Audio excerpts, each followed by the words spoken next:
first color I'm going to show you guys today is called Dorothy Who. This was from the Wizard of Oz collection from like 2009, 2008. And this is a blue base with a blue glitter running through it.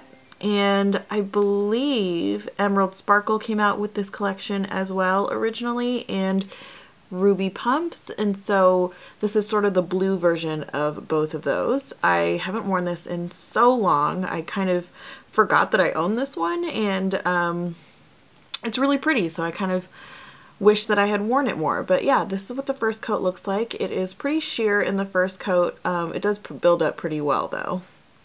I'm going to go in now with the second coat of Dorothy Who, and it does get pretty opaque in 2 coats, but I am going to have to do 3. I have this video and then one more China Glaze video after that, and then I'm done with my China Glazes. I'm going to do 11 polishes in this video and 11 polishes in the next video, so then I'll be done with my China Glaze collection, and then I am going to do Essie after I'm done with China Glaze. So I feel like I'm making pretty good progress throughout my nail polish collection right now. So yeah, that is the second coat of Dorothy Who. I'm going to go now with the third coat of Dorothy Who, and this does get fully opaque in 3 coats. The glitter also helps make it fully opaque looking, because, you know, it kind of covers up parts of your nail. And the blue gets a little bit deeper. So that is the third coat of Dorothy Who. So this is what Dorothy Who looks like up close. I think I am going to destash it, even though this is a really pretty polish. Again, I just haven't worn it very often to justify keeping it, and I feel like I have a lot of blue nail polishes just in general, so yeah, this one's going to get destashed. The next color is called Frostbite, and this is a classic China Glaze color. I feel like this is one of those first ones that I found out about and instantly had to purchase. And it was on like every blog and every YouTuber had this polish. And so it was a really early purchase for me. This is a dark blue shimmer with a really strong, like it's a really bright color even though it's a dark blue. And this is one of my go-to blue nail polishes. This is one of the ones that I just feel like, you know, it's a classic. Like I can always go back to it and know that I'll have a good manicure. So that's the first coat. It actually goes on pretty opaque, and it builds up pretty well as well. I'm gonna go in with the second coat of Frostbite, and it gets fully opaque in 2 coats. And you can see it gets really saturated and bright as well for being like a dark blue. So that is the second coat of Frostbite. So this is what it looks like up close. This is one that I am going to keep because I do use it quite a bit. So yeah, that is Frostbite from China Glaze. The next color I'm going to show you is called Manhunt, and this is a nice cobalt blue color that's not super bright. It's got like a drop of grayness to it. This came out in the collection, that Safari collection with like I Heard That and such, and like I Pray Tell. And yeah, it's not a ton to say about this color. It's very similar to a lot of other cobalt blues that came out that year. This one is slightly grayer though, so that's the first coat. I'm going to go in now with the second coat of Manhunt.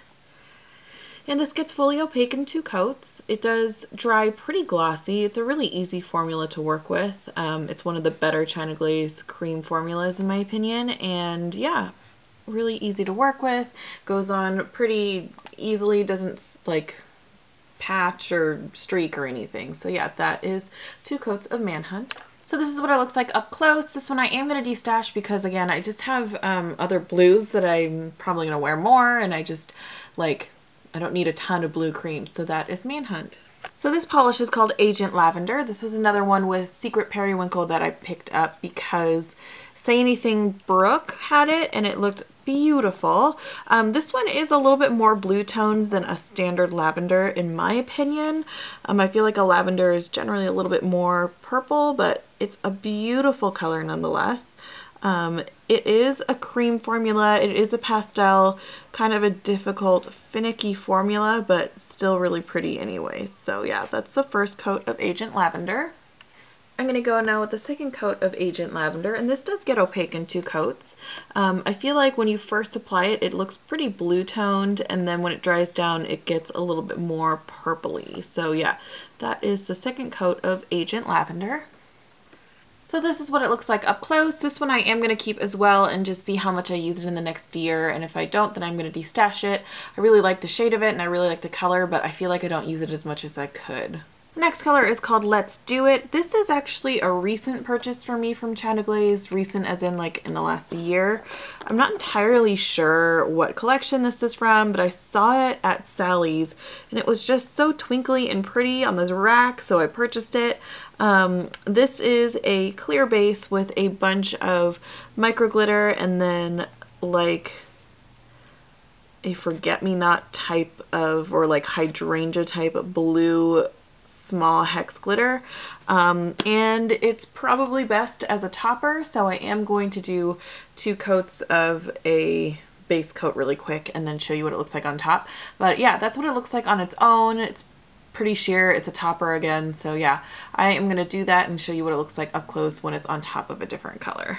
So this is what it looks like over a base. I just put it over a black cream and it's actually really, really pretty. It's kind of like star-like and twinkly. There is also like a hidden shifty shimmer in there as well that was really hard to see in that first coat in the other angle. I think I am going to destash this one just because I don't use it. I probably used it once since I bought it. And yeah, that's going to get destashed. The next color is called Crust Courage, and this was, I think, again from that Wizard of Oz collection. This is a blue-toned purple, like shimmery, almost metallic base with a glitter mixed in as well.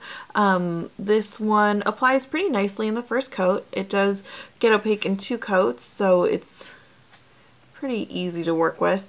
It is on the thinner side, so if you used thinner coats, then you might have to do 3 coats, but this time I did do a slightly thicker coat. So yeah, that is the first coat of Crust Courage. I'm going to go on with the second coat, and this gets fully opaque again. It doesn't drag upon itself. I feel like the glitter does sort of sink into the polish, so you get that weird bumpy texture, so you'll need a top coat with this if you decide to go and find it and purchase it. So yeah, that is the second coat of Crust Courage. So this is what it looks like up close. I think I am going to destash this one because I haven't worn it since basically I bought it either. It is really pretty, but I just don't have use for it, so it's going to get destashed. The next color is called VIII or VIII. It is a really dark vampy purple color. It's got a little bit of a more blue tone to it than compared to, say, Linkin Park After Dark by OPI. This has a really nice formula and it goes fairly opaque in the first coat. It's not fully opaque, but yeah, it's really easy to work with. I believe Sarah gave this one to me and I have used it quite a bit since she gave it to me. It's a really nice color for especially like the winter. So yeah, that's the first coat of VIII. I'm going to go in now with the second coat, and this gets fully opaque in 2 coats. It dries super, super shiny, and in that second coat it does get darker, but you can still tell that it's a dark purple, so it's not like too dark. It is a really nice alternative to black though, if you are somebody that wants a darker nail color but doesn't want to just stick with black. So yeah, that is the second coat. So this is what it looks like up close. I think I am going to destash it just because I've kept Linkin Park After Dark, and I'm trying to really limit how many of each category I have, so I am unfortunately going to destash this one. The next color is called Bogie, and this was from the same collection as Emerald Fitzgerald, and this is a really smoky purple metallic color, and this is pretty actually opaque in 1 coat. Really easy to work with, a little bit on the thin side, so if you do thinner coats you'll need probably 3 coats to get it fully opaque, but yeah, that's what it looks like in the first coat. I'm going to go in now with the second coat of Bogie, and this gets fully opaque in 2 coats. It doesn't drag on itself, it doesn't pull on the previous layer or anything, and yeah, really easy to work with. It's sort of like a plummy color. I feel like this would be like the prettiest eyeshadow color. So yeah, this is 2 coats of Bogie. So this is what it looks like up close, and I think I am going to destash this one as well. I just don't wear it very often. The finish isn't something that I'm super a fan of. I just feel like that sort of smoky, shimmery color is not really my favorite. So this one I am going to destash. So this color is called Midtown Magic, and this one is a really beautiful dark plummy color with a gold shimmer running through it, and I love the way this one looks. This one is so magical, as the name suggests, and it's actually really opaque in the first coat. So yeah, this is pretty much opaque in one coat, so I am going to show you. I'm not going to do another coat because, I mean, look at it. It's like fully opaque. So this one I am going to keep for now, especially through the fall and winter, and if I wear it a lot in this fall and winter, then I will keep it, and then otherwise I will destash from there. The next color is called Light as Air, and this was from the Up and Away collection, or the Flying High collection, the one with all the pastels and stuff. And this is the purple from that collection. It is much more purple than Agent Lavender is. This is definitely more of like a lilac-y color, and it has that typical pastel formula where it's not opaque in the first coat, and it can be very finicky. It can be kind of streaky if you're not careful with it. So yeah, that is the first coat of Light as Air. So unfortunately, I am going to destash this one as well. It is so pretty, but I'm keeping Agent Lavender, and I have some other light purples from OPI that I am keeping as well. So this one is just going to get destashed.